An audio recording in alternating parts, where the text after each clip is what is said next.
a resilient landscape can accommodate for some sediment. There is natural processes that get influx of sediment, and that generally happens in the spring. So with the spring freshet comes higher waters, and if there's some compacted soils or some erodic banks, there can be some naturally eroding banks, and that's a part of the system.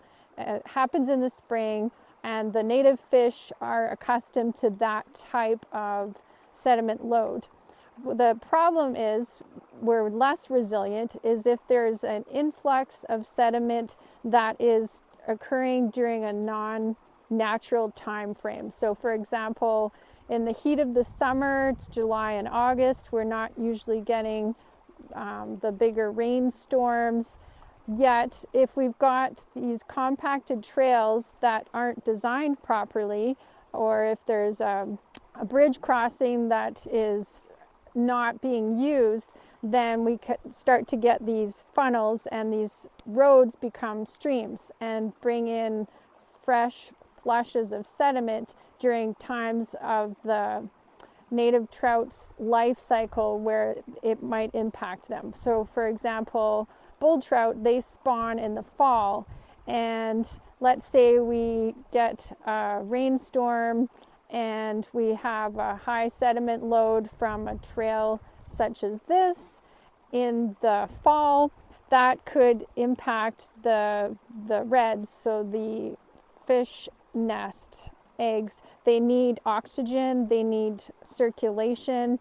If the sediment fills in the cracks of the rocks and the eggs, then it can suffocate them and they can die. Another thing about sediment, when it can be a problem if it's too much, if the landscape can't handle it, is if you get a lot of sediment and the water flow is low, and that will affect the turbidity. So you've got a turbid environment, there's a lot of sediment load in the water, it's going to warm up, and then native fish in particular, they need cold water, so it might impact their resilience and their health, their life. Those cumulative impacts can have an effect on the ecosystem.